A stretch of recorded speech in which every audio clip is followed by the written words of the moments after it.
Je voudrais du soleil vert, des dentelles et des théâtres, des photos de bord de mer, dans mon jardin d'hiver. Je voudrais de la lumière, comme en Nouvelle-Angleterre. Je veux changer d'atmosphère, dans mon jardin d'hiver. Ma fleur sous la pluie de novembre, tes mains qui courent, je n'en peux plus de t'attendre. Les années passent, qu'il est loin, là je tombe. Nul ne peut nous entendre. Je voudrais du Fred Astaire, revoir un latte goët. You've seen the president stand up for religious liberties, individual liberties. The president is not a white supremacist. I'm not sure how many times we have to say that. All right. How about this, Mr. Acting Chief of Staff? You wouldn't have to say it so often if your boss's words and actions didn't repeatedly necessitate the question. On Friday, after the tragedy in New Zealand, Trump tried to insist that white supremacy was not on the rise, arguing against all available evidence that it doesn't represent a growing threat. Then, this morning, a tried and true Trump tactic in action, turning the tables. Quote, the fake news media is working overtime to blame me for the horrible attack in New Zealand. They will have to work very hard to prove that one. So ridiculous. Putting the straw man nature of that argument aside, it seems that the president is missing the point. David Leonhardt put it best in the New York Times, quote, Trump doesn't deserve to be blamed for any specific crime, but he does deserve blame for the trend. It isn't very complicated. The man with the world's largest bully pulpit keeps encouraging violence and white nationalism. Lo and behold, white nationalist violence is on the rise. You have to work pretty hard to persuade yourself that that's just a big coincidence. Joining us now is journalist Laura Bassett, who's covered politics for the Huffington Post and the Daily Beast, Mr. Lemire, Mr. Glaude, and Mr. Murphy, remote, far away, I believe in Los Angeles, still with us. Guys, start, please. You have so many thoughts on this matter, but I want to start just with this. I mean, again, we ended the last segment as we could end almost every segment of the Trump presidency talking about what a big fat liar the president is. Right. But on this issue, again, a big fat liar, because we have statistics that show what's going on with white nationalists and other hate crime and hate speech and so on. Underneath all of this, John, is this desire to disconnect the violence of white supremacists and the alt-right with some of the basic positions of the Republican Party. To not understand that the soil that enables these folk to thrive, to grow, bears a family resemblance, that there's a position. So when Donald Trump describes Mexicans as invaders, when he thinks about immigration as a kind of infestation, when he goes to Europe and he says they're trying to change the culture of the place, right? All of this seems like it's respectable, but it's underneath it, right, is this nastiness that gives fuel to these people. Right, and this is what I've been on the bad end of the Breitbart folk over the last couple of days, because I said this. I said to those Muslim children who are very fearful, who are going into mosques and worried that they're going to be shot down like animals, that their parents have to do something to keep that fear from taking root in their spirits. And what they have to do is tell them that the problem isn't us.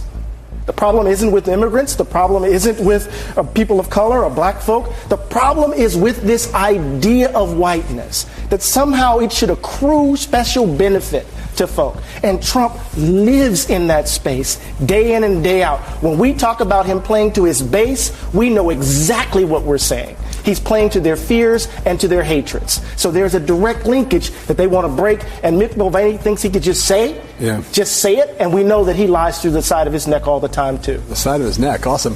Listen, so I want to get the data up here. Let's just pull it up here from the Southern Poverty Law Center here, the latest available white nationalism data just in the last year. Supremacist propaganda up 182%.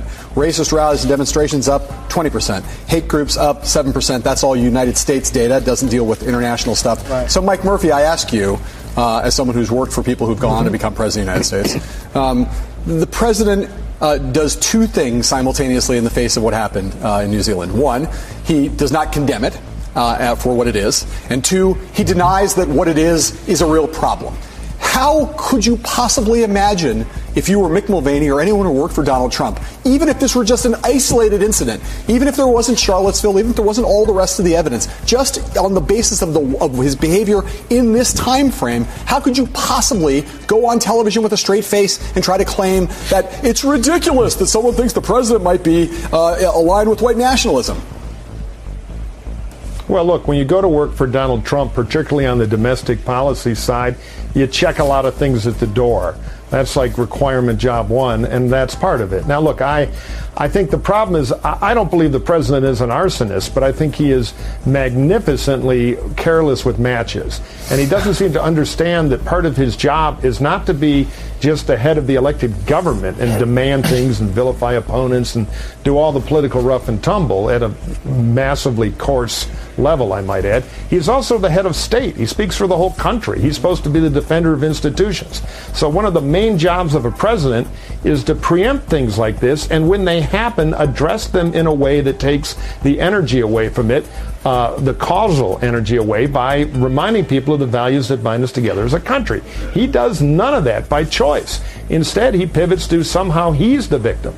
And, it's horrible, and we've really never had a president cross this line of forgetting what the real job is, and, it's hard to fix other than to condemn him, which we all do. So, other than that, I don't really have an answer. I wish the party would condemn him more, but I think eventually the voters will take their revenge. But between now and then, you kind of have to suffer through this, and you wonder about the damage it does. Laura, I'm not a big fan of whataboutism, and you could go all day comparing stuff, how stuff is treated in the Trump era with how it was treated in the Obama era and the various discontinuities. But I do think it's worth pointing out this tweet from Amy Walter from the Cook Political Report. She says, watching Trump White House people going out on TV to scold the media for, quote, blaming Trump for the New Zealand massacre, you'd have thought none of them were involved in calling Obama weak on terrorism because he wouldn't say radical Islamic terrorism. These people have been, if you want to talk about the application of double standards, these people are practicing saying that at a very high level of art form. Right. Of course. And I think that we don't have to work very hard to blame. It's not the media who's blaming Trump for these massacres. The shooters themselves, the mail bomber, the anti-Semitic shooter at the synagogue, the Muslim shooter in New Zealand, have all cited Trump themselves and said that they were inspired by him. The KKK has endorsed him. I mean, he called African countries shit whole countries. So we don't really have to work hard at all to sort of draw this line directly from the rise in escalating racist violence directly to the American president. Jonathan, the House of Representatives is taking action, at least of a kind. On the Daily Bistro, this headline that says the House Judiciary Committee is planning a hearing on the rise of white nationalism. There are many ways in which the Democrats taking control of Congress is politically problematic for President Trump. This may be now another one. Is this the kind of thing, though? I mean, again, there are a lot of places where the House can do damage to Trump with actual subpoenas, investigations, so on. Holding hearings on this, does that break through in the politics of our moment? I mean, it helps shine a spotlight on this, but I don't think it's going to change many minds or illuminate something that we all don't know is there already. Because this is something, let's remember, I think the Times column you read from a moment ago is right. Like, the president helped create this ecosystem, even if he's not individually responsible. Let's remember, his political career was was based on the back of birtherism, which was a racist lie. That's what it was.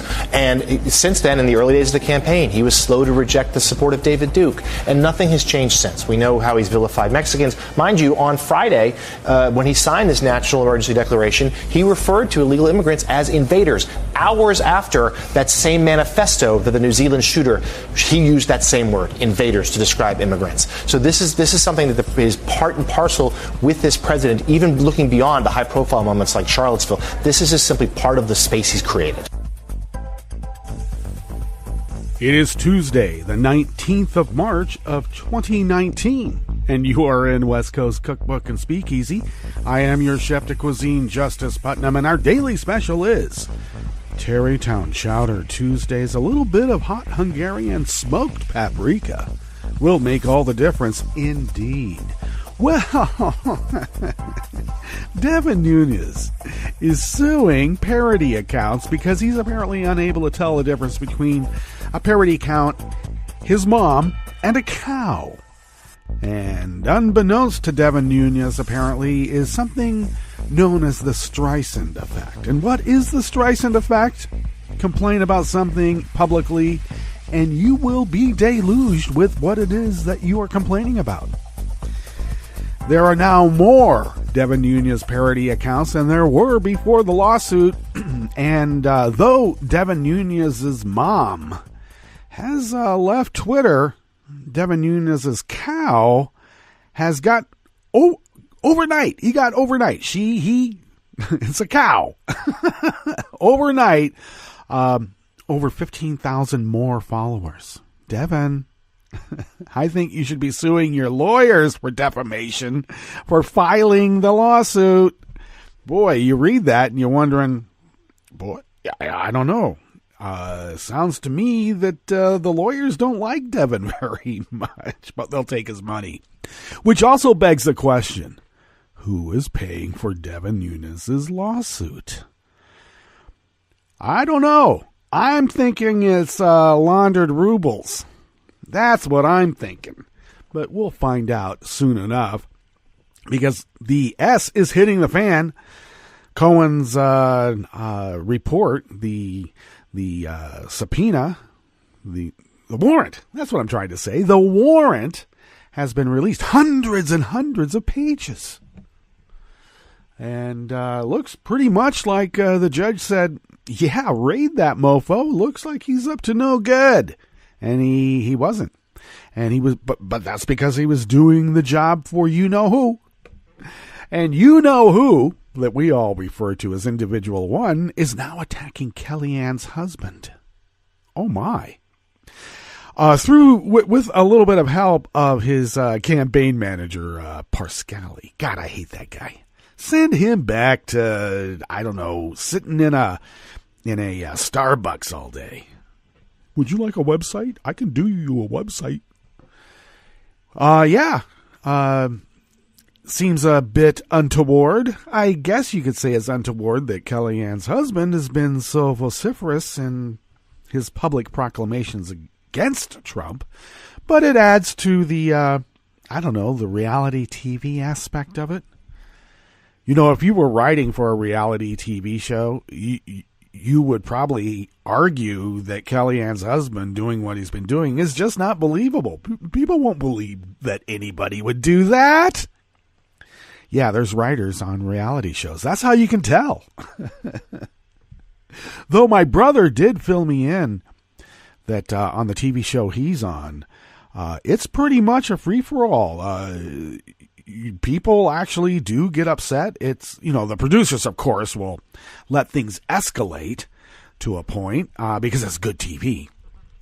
But apparently, according to my brother, it's like going into an actual court and the rules apply. So that's interesting. I need to check out his show and see how many writers are on it, because maybe he's not aware that whenever a reality show has writers, it's not that much of a reality. That's what made what's-his-face individual number one when he was on The Apprentice so tenable, is because, well, there was a lot of writers on that show. Indeed. And Let's not forget about the importance of the editors, the ones that put the tape together, the digital. Yeah, they can splice and dice and make things seem what they were not. How else could Donald Trump have been elevated to, I don't know, a respected figure like the President of the United States? Donald Trump? Jeez. Okay, well, they at the top, looks like Mulvaney had to be taken apart again. We're gonna work on this comments that Trump made about white nationalism. It still needs to be deconstructed, but the White House is still playing cleanup in trying to clean up after the mess that Trump keeps making about white nationalism. But there's some in the administration, especially the Tea Party caucus. Mick Mulvaney, acting White House Chief of Staff. I think the coup by the Freedom Caucus has been complete, because I've been hearing little birdies say that Mick is going to be made permanent Chief of Staff. And that just shows that the coup of the White House by the Freedom Caucus will be complete. Interesting. Well, some in the Trump administration are perfectly fine with the white nationalist aspect of their behavior. And there's others. I saw Kirstjen Nielsen. Kirstjen Nielsen's actually come out and is not really an adherent, apparently, to the white nationalist calls. I might beg to differ just in some of the behavior, but DHS is indeed investigating more and more white domestic terrorists now, since they're the ones killing everybody. We're not having very many brown people, invaders, killing Americans, especially white Americans. It's crazy. Well, we are where we are now, aren't we? What's on the rest of the menu here? In the Bistro Cafe of West Coast Cookbook and Speakeasy, Tarrytown, Chowder Tuesdays, Congress will probe Trump's refusal to fight white supremacist terror. He looks like Nadler's fed up. The Trump team wants to screw over college students who depend on work study. Yeah, well, if you can't get into a school by getting your parents to bribe an administrator or a coach, you shouldn't be in college after all. Everybody knows that. And Deutsche Bank went into damage control mode after Trump won the 2016 election, as it feared the coming scrutiny. And it looks like the scrutiny's been ongoing for a while there, Deutsche Bank. After the break, we then move to the chef's table, where a group of Cuban migrants kidnapped at Mexico's northern border have been released, as officials continued probing the disappearances of other migrants in the region. Wonder what that's all about. I have my suspicions. And the Trump administration's move to end 5-year visitor visas for Cubans means it will be even harder for the island's residents to see their relatives, shop, or undertake cultural and academic exchanges in the United States. All that and more on West Coast Cookbook and Speakeasy. Bon appetit.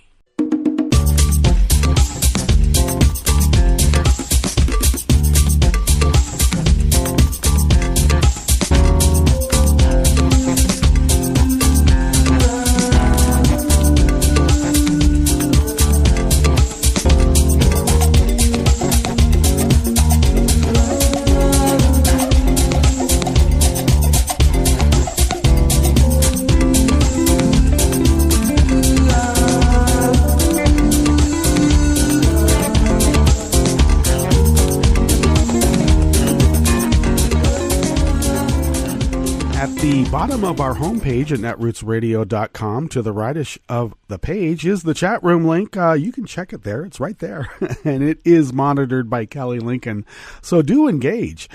If you would then take a look to the leftish of from the chat room link at the bottom of our homepage at netrootsradio.com, you will then notice the contribute button. And please do become a recurring Patreon of Netroots Radio. That recurring contribution keeps the lights a-blinking on the modem, which means that the bills are being paid. But also important now is that we are saving money to purchase some new equipment, since the existing equipment looks like it doesn't want to exist much longer, at least in the workhorse state that we've been putting it under for all these many, many, many years. So thank you for your generosity in keeping this powerhouse of resistance resisting as the founders originally intended. Indeed. All right. If you would like to follow Netroots Radio on Twitter, you can do that at Netroots Radio. And Tom takes care of that, and we are forever grateful he does. Follow me on Twitter at Justice Putnam. I post the show notes and links diary on Daily Codes about 10 minutes before showtime and try to get that linked up on social media as quickly as possible. And you can follow the show on Twitter at Cookbook West. And podcasts, of course, can be picked up by way of Spreaker, Stitcher, iTunes, TuneIn, iHeart, YouTube, and, well, wherever podcasts can be found. It's pretty much everywhere. Pretty much everywhere. Okay, this first offering here in the Bistro Cafe of West Coast Cookbook and Speakeasy is out of Share Blue Media by the great Oliver Willis. Congress will soon begin investigating the rise of white supremacists within the U.S., a topic that Trump has steered government attention away from because there are some very fine people there, according to him. So the Daily Beast on Monday reported that the House Judiciary Committee will be leading the probe. The committee expects to bring in officials from the Department of Homeland Security and the FBI for questioning on the rise of white nationalism in the U.S., and the efforts the agencies are currently adopting to combat it. I'll tell you what's weird, not only this guy in New Zealand, I mean, he was flashing the Pepe sign, right? Which is curious because we have policemen in this country flashing that same sign when they're photographed in a group, usually in their paramilitary death squad, I'm wearing a mask garb. Because that's how law enforcement's supposed to exist in a representative democratic republic. And then we got this guy who killed one of the Gambino guy. I got, just as an aside, the headlines called him a 24-year-old nobody. Did somebody in the mafia get a job writing headlines for the newspapers now? What's up with that? But back to this kid. He had MAGA written on the palm of his hands, and QAnon stuff somehow got communicated to through it. Immediately, I speculated the guy's really angling for a presidential pardon. And knowing this guy sitting in the White House, this 24-year-old nobody just might get it. Because you never know what was going on between Trump and the Gambinos. Recent data on the internal terror threat that led Secretary Kirstjen Nielsen to admit on Monday that the danger has grown. The Daily Beast reports that focus on domestic terror within the DHS has waned since the end of the Obama administration. But, and then Nielsen had to admit, oh yeah, I guess the danger has grown. Darn. Even as New Zealand continued to deal with the fallout of the massacre, Trump appeared to be in denial still. He claimed on Friday that right-wing terror is a small group of people that have very, very serious problems. I got to tell you, there's pictures of Nazi rallies, and it's not just a few people, all right? And do you think all those millions of people just suddenly stopped being Nazis? And if they didn't just stop being Nazis, don't you think that maybe they communicated some of their Nazi ideals to their progeny, who then passed it on? And then add on all the people who look at it romantically. When they had control over the House, Republicans refused to hold hearings on right-wing extremism. That reticence in concert with a lackadaisical approach to investigating Trump's corruption, helped Democrats take over leadership after voters nationwide supported them in the 2018 election. And now, even without help from Trump and his party, Democrats will be doing what they can to keep Americans safe.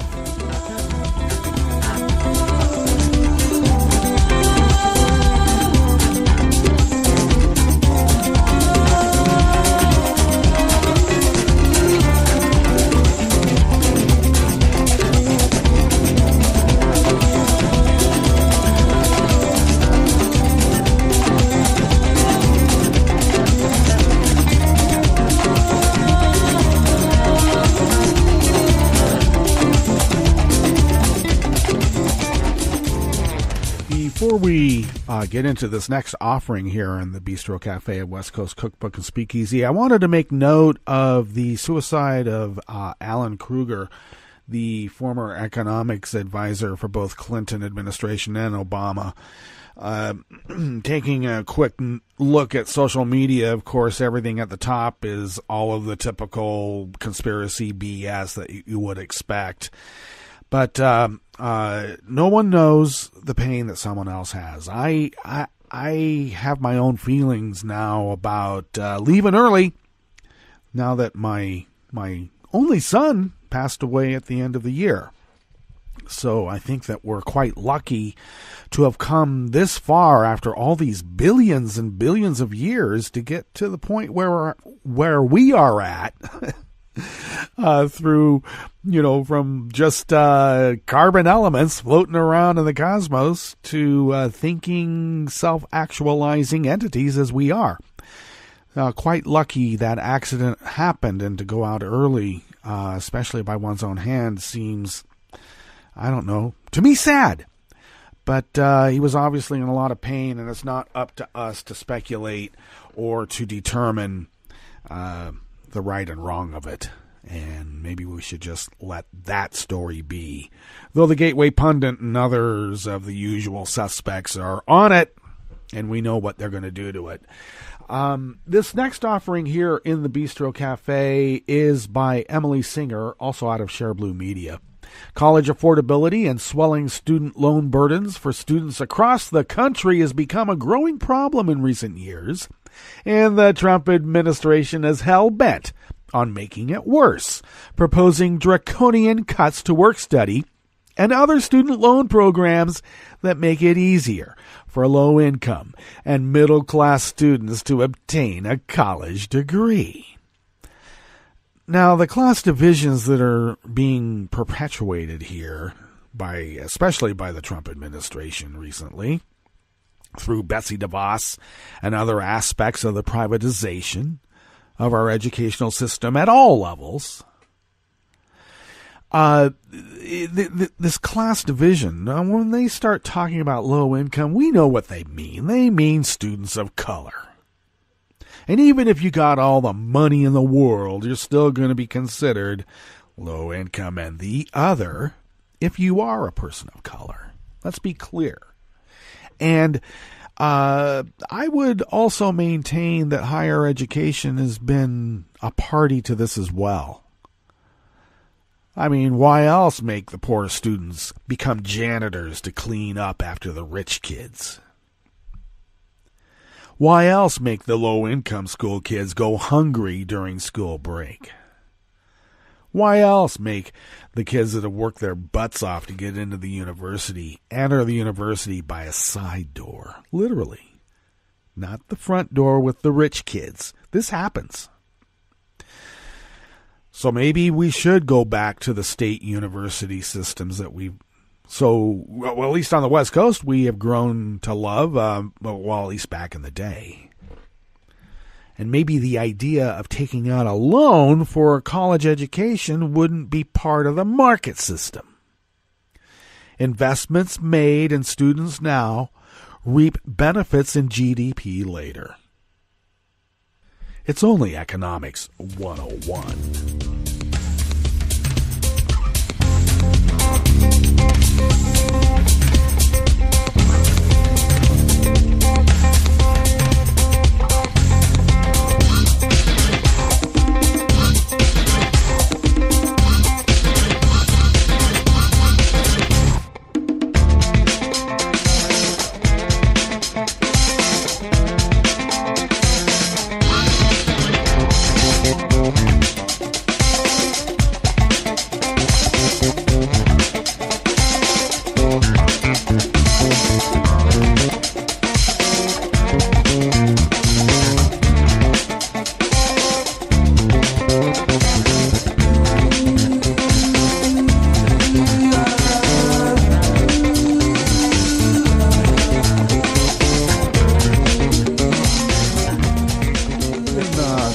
leisurely in trying to get to the break on time. And with that in mind, we're going to go over again because we're a salon and we can take our time. That's what we do. Cody Fenwick out of Alternet brings us this last offering here in the Bistro Cafe, a West Coast cookbook and speakeasy. Tarrytown Chowder Tuesdays, Deutsche Bank. A financial institution with a shady history and dubious ties to Donald Trump went into damage control mode after the 2016 election as it feared the coming scrutiny, and now that scrutiny has arrived. More than 2 years later, Mr. Trump's financial ties with Deutsche Bank. This is an article out of New York Times, okay? And they always refer to people with the honorific Mr. or Mrs. or Ms. Mr. Trump's financial ties with Deutsche Bank are the subject of investigations by 2 congressional committees and the New York Attorney General. Investigators hope to use Deutsche Bank as a window into Mr. Trump's personal and business finances. It also noted that while bank officials have tried to downplay the institution's relationship with Trump, 20 current and former executives and board members told the New York Times privately that the relationship was extensive and that the bank repeatedly saw red flags around its work with Trump. And the German bank has previously been fined $10 billion for its role in a Russian money laundering scheme. And rest assured, folks, there's more Russian money that just allowed Deutsche Bank to, turn a blind eye to the red flags, because the red flags meant more money from Vlad. Indeed. At least in this reporter's opinion. And we'll see how that works out. Right now, we will be going to our break, and when we get back from the break, we're going to go through weather from around the world. And you also know that we will finish up with the stories that we've curated for you today. You are listening to West Coast Cookbook and Speakeasy, and we will be right back.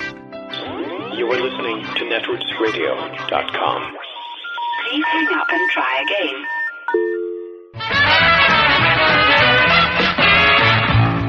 From a point at sea to the circles of your mind, a new force is at work for planetary transformation.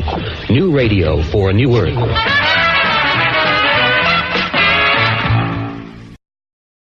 This is Take Two Movie Review. I'm Kim Lowe. This week, girl power with a 90s twist. By now, everybody knows that Marvel is a universe, and that all Marvel movies and characters are connected. Since Carol Danvers, aka Captain Marvel, was about to have a major role in next month's Avengers Endgame, it makes sense that we get her backstory now. Set in the 1990s and played by Oscar winner Brie Larson, Captain Marvel is caught in the middle of a civil war between 2 alien races, the Kree and the shape-shifting Skrulls. After a rescue mission goes wrong, she accidentally crash lands on Earth and only slowly starts to remember bits and pieces of her past. Her encounter puts her in contact with a young agent, Nick Fury, played by an age-reduced Samuel L. Jackson, who at first doubts her seemingly outrageous story, but slowly becomes convinced. There's also a mysterious Supreme Commander, played coyly by the underrated Annette Bening, who seems to hold the key to Carol's origin story. Rounding out the cast is Ben Mendelsohn as leader of the Skrulls, and Lashana Lynch as Carol's best friend, who along with her young daughter inadvertently becomes entangled in the adventure. Like most Marvel movies, Captain Marvel has a healthy dose of humor, and maybe Stan Lee's last cameo, and for those who lived through the 90s, the music and other references throughout will be appreciated, though the soundtrack does sound a bit like a 90s Spotify playlist. Larson does a decent job in the title role, although at times she comes across as a bit stiff. However, Mendelsohn, Bening, and Jackson's respective work are worth the price of admission. While Captain Marvel isn't nearly the best of the Marvel superhero movies, it is enjoyable for fans. Plus, it's good to see Marvel going where DC has already been with a strong female lead. This has been Take Two Movie Review. I'm Kim Lowe. Catch up with us at TakeTwoMovieReview.com and feed us back on our page on YouTube.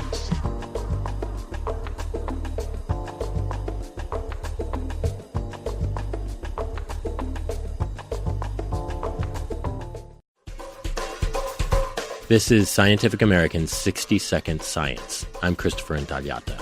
Happy birthday to Mommy. Happy birthday Ever noticed how when a big group sings Happy Birthday, the beginning is a jumbled mess with everyone singing a slightly different pitch, but then near the end it all sort of comes together? That's because we tend to adjust our own singing pitch to accommodate others. And now scientists in the UK have found that even trained choral singers will follow their fellow choir members, but not necessarily in the right direction. The researchers asked 8 pairs of musically trained amateur singers, all women for this study, to sing a cappella the melody of either Silent Night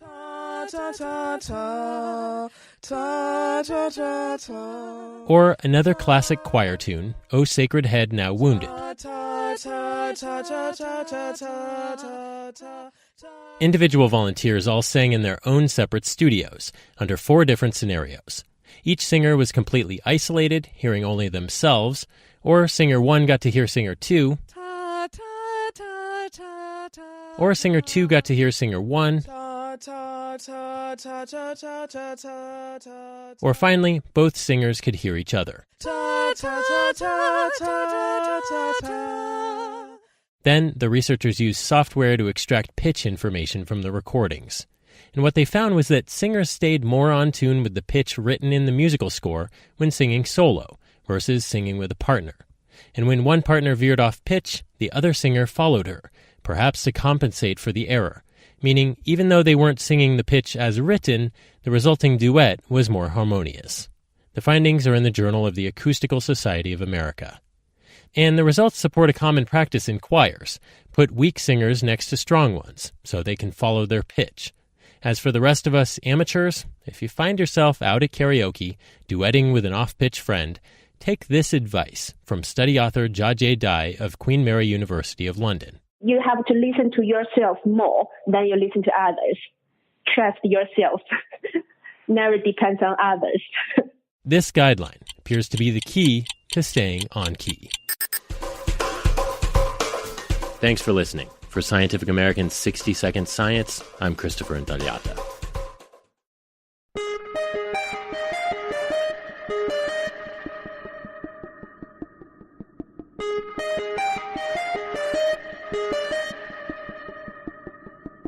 Hi, I'm Tom Hartman, and since you're listening to netrootsradio.com, show your progressive side and go to the donate button on the bottom of the homepage. It's progressives like you who power Netroots Radio and keep the progressive message beaming everywhere 24 hours a day. Just go to our donate button at the bottom of netrootsradio.com. Thank you for keeping progressive radio at full power.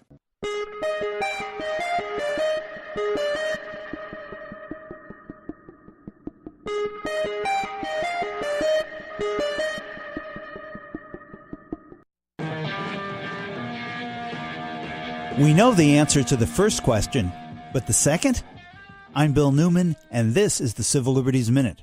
And the first question is, how many state attorneys general have sued the Trump administration challenging the president's declaration of a national emergency at the southern border and his claim that he has unbridled authority to divert money from other purposes and programs appropriated by Congress in order to build his wall? The answer is 20 state attorneys general, who point to Article 1 of the Constitution, which establishes the powers of Congress, which says that no money shall be spent from the federal treasury unless Congress has appropriated it. And here, Congress has specifically voted to not authorize money for the wall. But Trump says he can spend money that Congress has appropriated for some other purpose to build his wall, which raises the question before the courts and the country: will America's system of government, built upon the premise of 3 co-equal branches of government, survive this attack by the executive branch against the legislative? After all, it's Congress's power of the purse that makes it co-equal. So now we know what the critically important question is: will democracy as we know it survive? What we don't know yet is the answer. The Civil Liberties Minute is made possible by the ACLU, because freedom can't protect itself. I'm Rick Smith, and this is Labor History in 2. Is it unpatriotic to go on strike when the nation is at war? What if your workplace is in an industry critical to the war effort? On this day in labor history, the year was 1941. The world was embroiled in the Second World War, and increasingly, it seemed as if the United States would soon join the fighting. President Roosevelt had declared the U.S. the arsenal for democracy, and industry was ramping up production to send billions of dollars in munitions, vehicles, aircraft, and food to Europe. Yet, this massive mobilization was often slowed by work stoppages and labor disputes. Although industry was booming, workers often saw little in the way of pay increases, with many companies fighting unionization efforts. In 1941 alone, there were more than 4,000 work stoppages involving more than 2.3 million workers. Many in Congress denounced the strikers as treasonous, but the workers continued to demand fair pay and safer working conditions. So, on this day in labor history, President Roosevelt issued an executive order creating the National Defense Mediation Board. The board included 12 members, 4 from the public, 4 from industry, and 2 from each of the AFL and the CIO. During their tenure, the organization heard 118 disputes. Mostly, it was called in to bring speedy resolution to strikes. Most strikers acquiesced to the board's demands. John Lewis of the United Mine Workers was not so quick to comply. He continued to lead strikes in effort to get union recognition for coal mines in the steel industry. In November, when the mediation board would not support a union shop, the miners refused to back down, and the mediation board collapsed. Then, on December 7, 1941, the day that will live in infamy, the Japanese attacked Pearl Harbor, and the government moved to take an even stronger hand in settling labor disputes. Brought to you by the Illinois Labor History Society and The Rick Smith Show. I read the news today, oh boy. It's time for Nicole Sandler's What's News from NicoleSandler.com and the Progressive Voices Network. Congress is on recess this week, and the 2020 Democratic contenders are on the campaign trail. There were 2 televised town halls Monday night. MSNBC had Senator Kirsten Gillibrand, and CNN had Senator Elizabeth Warren. Warren called for the end of the Electoral College. I believe we need a constitutional amendment that protects the right to vote for every American citizen and to make sure that vote gets counted. We need to put some federal muscle behind that. And we need to repeal every one of the voter suppression laws that is out there right now. And I'll tell you one more. We need to make sure that every vote counts. And the way we can make that happen is that we can have national voting, and that means get rid of the Electoral College and every vote. Gillibrand addressed Donald Trump's hateful and dangerous rhetoric and challenged voters to do the right thing. Each one of us has a choice today to say, will we defend this democracy? Will we as Americans fight for what we believe in? Will we as Americans reject the hate that her family has to go through every day? Will we say this is not who we are as Americans? Will we take back that right to vote through making sure we have voting rights? Will you kick money out of politics and make sure we have publicly funded elections? Will you fight with every fiber of your being because everything that you care about is at stake? Former President George W. Bush appeared at a naturalization ceremony Monday where he praised the nation's immigrant history and called on lawmakers to deliver comprehensive immigration reform. America's elected representatives have a duty to regulate who comes in and when. In meeting this responsibility, it helps to remember that America's immigrant history made us who we are. Amid all the complications of policy, may we never forget that immigration is a blessing and a strength. At least 3 people are dead and 5 injured after a shooting inside a tram in the Netherlands. Police have arrested 3 people in connection with the shooting, including 1 man believed to be the shooter. They haven't ruled out terrorism. The response by New Zealand Prime Minister Jacinda Ardern is being praised by American Muslims, pointing out how her sincerity and condemnation of the killer's actions and ideology sharply contrast with the way Trump has responded to white supremacists in the past. That quiet Friday afternoon has become our darkest of days. Mr. Speaker, there is one person at the centre of this terror attack against our Muslim community in New Zealand. A 28-year-old man, an Australian citizen, has been charged with 1 count of murder. Other charges will follow. He will face the full force of the law in New Zealand. The families of the fallen will have justice. He sought many things from his act of terror, but one was notoriety. And that is why you will never hear me mention his name. He is a terrorist. He is a criminal. He is an extremist. But he will, when I speak, be nameless. And to others, I implore you, speak the names of those who were lost, rather than the name of the man who took them. He may have sought notoriety, but we in New Zealand will give him nothing. That's how a leader sounds. The government is expected to announce changes to its gun laws this week. Ardern saying there is a, quote, sense of urgency and resolve that the reforms would not be derailed by the country's pro-gun lobby. Disgraced lawmaker and noted white supremacist Congressman Steve King of Iowa shared a meme imagining civil war between red and blue states that said red states have, quote, 8 trillion bullets. Seriously. Another day and more stories of devastation due to climate. Hundreds of homes have flooded in several Midwestern states after swollen rivers breached at least a dozen levees in Nebraska, Iowa, Missouri, and Kansas. And the flooding has been blamed for at least 4 deaths. Authorities warned Monday that the flooding could go on for some time as the traditional wet season hasn't even begun. Nebraska's Governor Pete Ricketts called the flooding, quote, the most widespread disaster we have had in our state's history. It is a global problem. A powerful cyclone ripped through parts of southeastern Africa over the weekend. Aid agency officials say Cyclone Idai destroyed 90% of the Mozambique city of Beira, home to about 500,000 people. At least 84 have died, but the president of Mozambique said he has a reason to believe the death toll will climb above 1,000.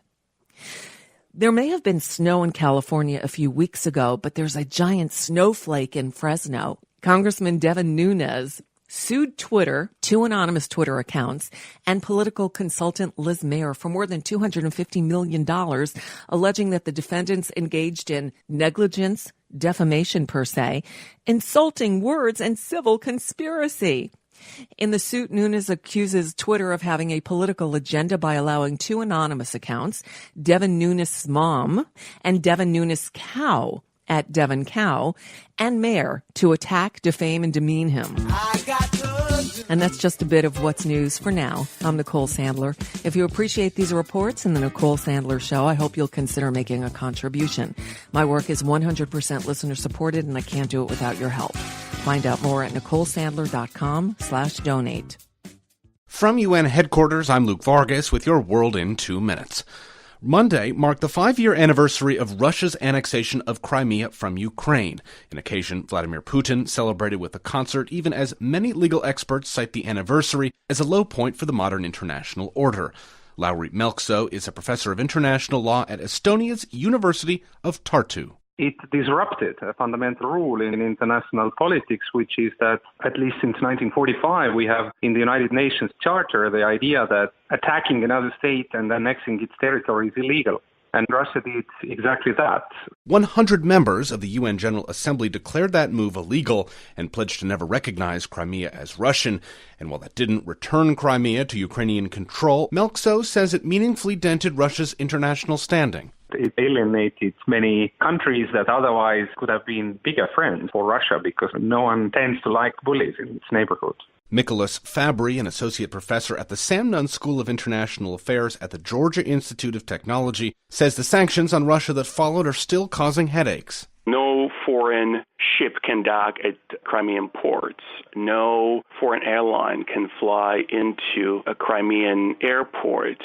The Russian passports that are issued in Crimea are not recognized by the outside world. Decades from now, Fabry thinks Crimea could revert back to Ukrainian control. He cites Estonia, Latvia, and Lithuania as an example. Occupied for a half-century by the Soviet Union, most Western countries never recognized the occupation and continued to receive exiled Baltic diplomats until independence in the early 1990s. He also draws inspiration from Turkish-occupied northern Cyprus, where unyielding sanctions have convinced the population they'll never earn outside recognition and should instead reunify with the rest of the island. I think something like that may well happen in Crimea and Russia more broadly. Luke Vargas, The United Nations.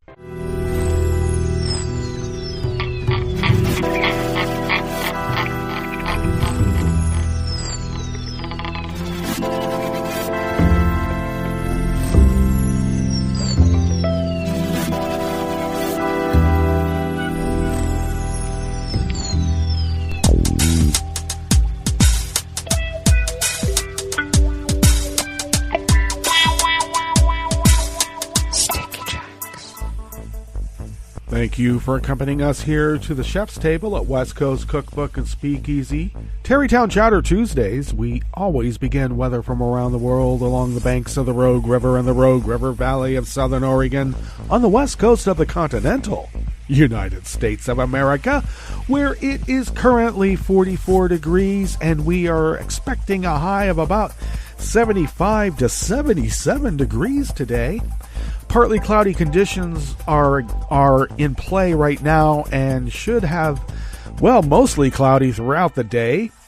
Winds are light and variable currently out of the, looks like the south-southeast at, about 1 to 2 miles per hour, which is light and variable. In a few hours, the winds will increase to 5 to 10 miles per hour, continuing out of the east-southeast. Bringing in that storm window that we had mentioned earlier. Should have lows in the upper 40s, low 50s tonight, and winds will be light and variable. Then we'll come out of the southeast tomorrow morning, bringing with it, AM showers and quite a bit of rain throughout the day. Looking to have a tad under a quarter of an inch. And then on Thursday, we are expecting to have a bit of sun, and then according to the forecast, apparently a good 7 days straight of rain with nothing less than a quarter inch and at times maybe above a half inch. So we'll see how that goes. Looking forward to it, actually. Pollen is rated at none. The air quality index is good at 50 parts per million. And the daytime UV index is low at 2. Barometric pressure is holding steady at 29.71 inches. And visibility is up to 10 miles. Humidity is at 66%, so that's interesting. Weather from around the world is brought to you by people's personal weather stations that they purchased. These people planted, these purchased personal weather stations somewhere on their property. And these people positively live around the world. London is 55 and mostly cloudy. Paris is 56 and fair. Rome is 58 and partly cloudy. Kiev, 46 and cloudy. Kabul is 42 and partly cloudy. Hong Kong, 71 and fair. Let's see here. I'm sorry, I got to scroll down for some reason. Yes, all right. Tokyo is 57 and partly cloudy. Sydney, Australia is 71 and mostly cloudy. San Francisco, California, 50 and mostly cloudy. And New York is a crisp 39 degrees Fahrenheit and sunny as sunny can be. And that is weather from around the world, brought to you by people's personal weather stations that they purchased. These people planted these purchased personal weather stations somewhere on their property. And these people positively live around the world.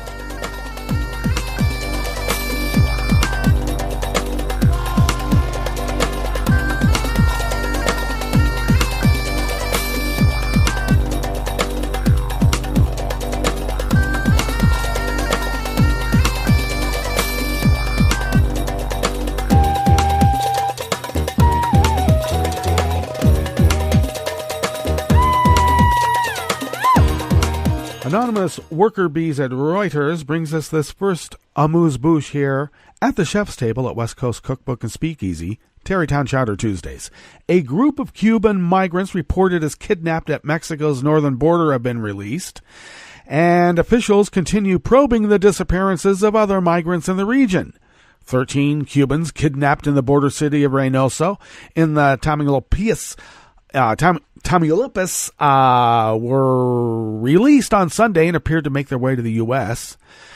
And newspaper El Universal said, citing a family member of a kidnapped migrant who was sent a video of the people walking to the U.S. border, the newspaper reported that a criminal group demanding ransom kidnapped several of the migrants a week before, holding them with 9 other Cuban migrants who were previously kidnapped. The state government said it had not received any kidnapping reports related to the group, and of course the Cuban embassy did not immediately respond to requests for comment because they were busy putting out that high-pitched sound that makes everybody nauseated. Violent clashes among criminal gangs in the state have led to high rates of murders and disappearances for years. Mexico is making progress in reaching an agreement with the U.S. on investment in Central America and Mexico to reduce migration. And the United States will commit billions of dollars toward development in the region as part of a plan to strengthen local economies and discourage migration, officials said in December. Sounds like Stephen Miller again, the Nazi.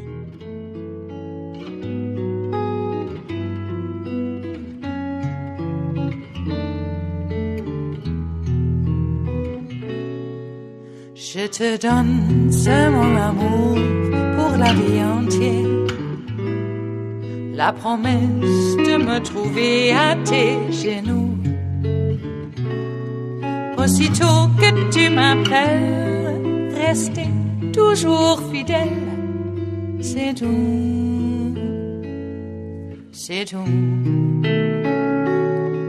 Je te donne tous mes printemps, mes étés de mer, mes automnes quand les feuilles tombent partout. Si ce n'est pas une bonne affaire, je te donne tous mes hivers, c'est tout. Mark Frank of Reuters brings us this final amuse-bouche here at the chef's table at West Coast Cookbook and Speakeasy, and it sounds like Stephen Miller is up to it again. The Trump administration's move to end 5-year visitor visas for Cubans, like brown people, has left residents of the island angry and frustrated that it will be even harder to see their relatives, shop, or undertake cultural and academic exchanges in the United States. The State Department said the measure, which became effective yesterday, was taken for reasons of reciprocity, because Cuba currently issues only one-time temporary visas to visitors. Well, because maybe we've had a blockade against the island for how many decades? Takes them a little time. I mean, they have cars from the 30s, and they run really well and look good, too. Tens of thousands of Cubans had used the 5-year visitor visa to travel, often repeatedly to the United States. They now can only get a visa that is valid for one trip during a 3-month period. Stephen Miller is up to it again, I'm telling you. U.S. President Donald Trump has pledged to end the détente, an engaged policy that was begun by the Obama administration in 2016 as part of its effort to end more than 5 decades of hostility between Washington and communist-run Cuba. The U.S. Embassy in Havana is operating with a skeleton crew because of an outbreak of mysterious health problems among its diplomats. And last year, it shut down most consular services, forcing Cubans to seek visas in third countries such as Mexico, where they can get kidnapped. The Trump administration said U.S. diplomats were the targets of attacks, and Cuba has denied any development or any involvement or knowledge of what caused the illnesses, which includes symptoms of tetanitis, hearing loss, vertigo, headaches, and fatigue. And they're not the only ones, too. The Canadians have been complaining about these mysterious high-pitched sounds or something. Cuba on Saturday blasted the reasoning behind the U.S. visa change, saying it issued visitor visas immediately in the U.S., while Cubans had to spend large amounts of money and time to travel to third countries that often were rejected. Well, that brings us to the end of our broadcast period for the day, but you know that Netroots Radio is broadcasting on, and there's a lot of news coming down the pike today and the rest of the week. Oh, my. So we're going to meet up tomorrow for Smothered Benedict Wednesday, so do stay tuned to Netroots Radio all day and all night for all the breaking news as it breaks, and we'll meet up here tomorrow, right here in West Coast Cookbook and Speakeasy. Bon appetit.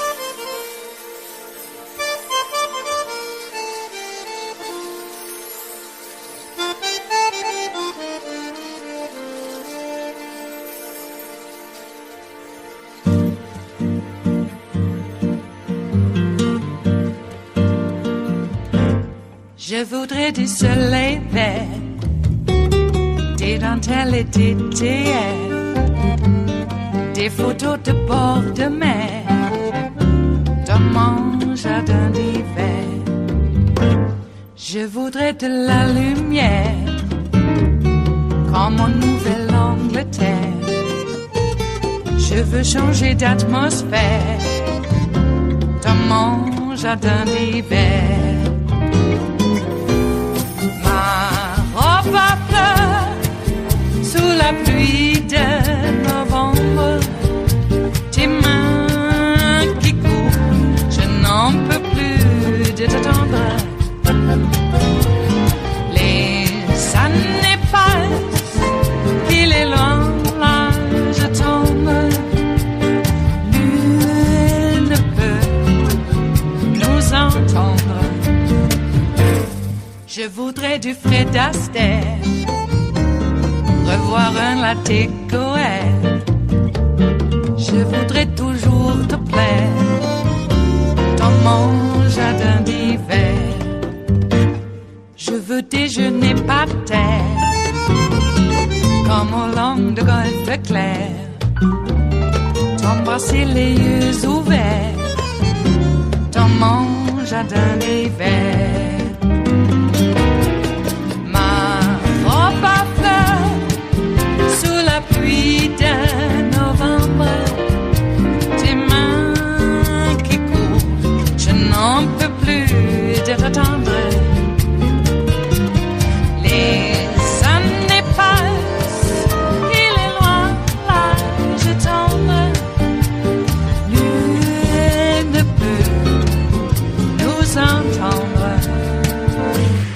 Ba-da-da-dum-di-da-dum, ba-da-da-dum-di-da-dum, ba-da-da-dum-di-da-dum, dans mon jardin d'hiver. Ba-da-da-dum-di-da-dum, ba-da-da-dum-di-da-dum, ba-da-da-dum-di-da-dum, dans mon jardin d'hiver. Dans mon jardin d'hiver, dans mon jardin d'hiver.